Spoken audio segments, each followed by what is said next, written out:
Good morning, Kings. In this current series, we've been talking about provision that's not from God. It's something that we have to be very careful of and to be very conversant of, knowing what to receive and what not to receive, because there is two kingdoms, they are both giving, and you don't know which one you are receiving from. In the end, not knowing this knowledge, you may have things that may not seem so bad in the beginning, but in the end, you may find that you are entrenched in prisons or bonds or distant from God.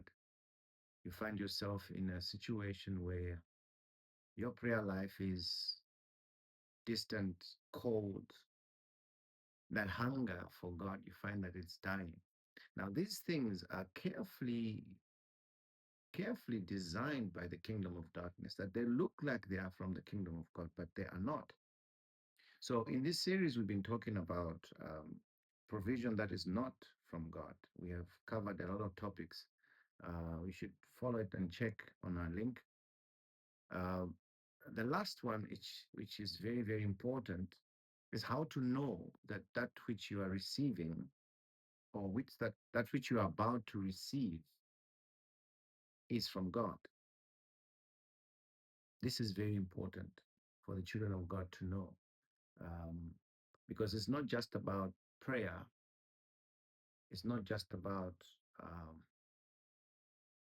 receiving it because you got it from, or you receiving it from either a man of God, either from a church or from a prayer a partner or whatever it may be, or from some other in business or in family. It's something that we have to be very careful of and be very discerning in a way, very discerning, so that the things we receive, that are the things that take us forward in our journey. The things that we receive are the things that fortify our faith. The things that we receive are the things that cultivate a hunger and a relationship and an intimacy with our God. Because our God is about relationship. Our God is always a father to. God is not a grandfather to somebody. So he wants a relationship, a sonship relationship with everyone that he comes, everyone that he invites to come and know him. So that is something that is precious and that we're supposed to guard with. Now, we've been talking about this. In the kingdom of darkness, there is an entity that is mentioned in the book of Jeremiah, twice in the book of Jeremiah. And this lady is called the Queen of Heaven. The Queen of Heaven can be very subtle, but she's the one that is worshipped in the Babylonian kingdom as Ishtar, which which now is worshipped as Easter. So Easter was a goddess who was giving either um, children, fertility goddess, and not just fertility in terms of children, physical children, but it was fertility in terms of being fruitful.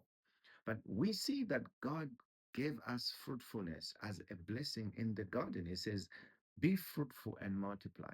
Be fruitful and multiply. When God says be fruitful, it means there is an ability of being fruitful. Now, being is a state, just as be quiet, be happy. So it's a state that one can adopt and get into and become fruitful. It's something that we have got to not bring from somewhere. It's something that is already in the blessing that we have got to learn and master and cultivate to work with on our every single day. So we can get into it and be fruitful in many things, decision making, whether you are at work, whether you are with your family, things to say, things not to say, where to go, where not to go, things to receive and things not to receive, however enticing they could be. This mostly works with the spirit of discernment. Now, that is a nerve that we need to, um, as a church, we need to understand and master discernment.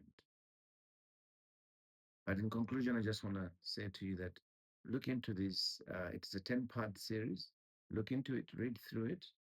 It's very, very important for every child of God to know that not everything we receive, not everything that is given out there, not everything that we can take in is godly. Not everything is from the hand of God.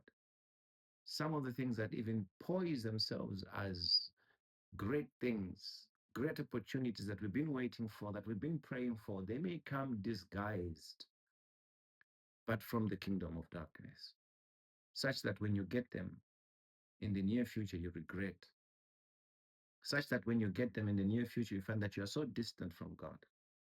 God will not give you something that will take you away from Him. He is a giver of good and perfect gifts. You have got to consider that. And you have got to know this so that everything you take in, that you don't just take in when an opportunity offers itself. You have got to ponder. You have got to discern. The, the devil comes to Jesus and he says, if you worship me, I will give. He didn't come pulling with chains, with threats, with fear and all that. No, he came to him as a very, very helpful being. If you worship me, I will give. And he continues to say, I give to whomsoever I please. I hope that you be not the one that he pleases to give you those things. Because those things, when you give them, they demand worship to him, not to our God. Their design is to worship him. Look into it and be careful of the things you receive. Discern before you take them.